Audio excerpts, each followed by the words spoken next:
Ketemu lagi dalam pelajaran SPDP, yaitu tentang teknik gambar cerita. Tapi seperti biasa, sebelum kita mulai videonya, jangan lupa ya untuk di like videonya dan juga di subscribe channelnya.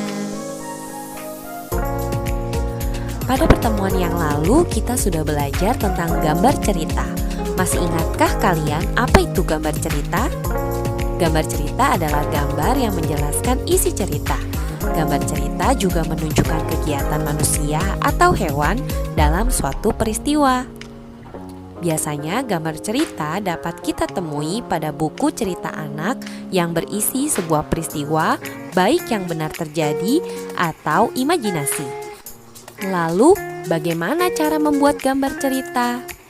Nah, pada pertemuan kali ini kita akan belajar teknik membuat gambar cerita. Berikut ini teknik gambar cerita. Yang pertama ada teknik kering, yaitu menggambar cerita tanpa menggunakan pengencer atau air, sehingga cerita dapat langsung dibuat pada kertas gambar. Kita dapat menggunakan pensil, pulpen, spidol, pensil warna, dan krayon.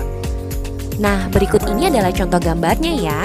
Yang pertama ada gambar cerita menggunakan pensil, kemudian gambar cerita menggunakan spidol, dan yang terakhir gambar cerita menggunakan krayon.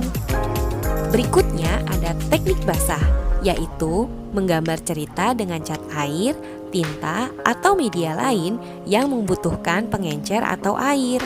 Sehingga cerita harus terlebih dahulu dibuat sketsanya, lalu diberi warna dengan media basahnya. Nah, untuk menggunakan teknik basah, kita membutuhkan cat air, kuas, pelet, air, dan kertas. Berikut ini ibu juga ada contoh gambar cerita menggunakan cat air.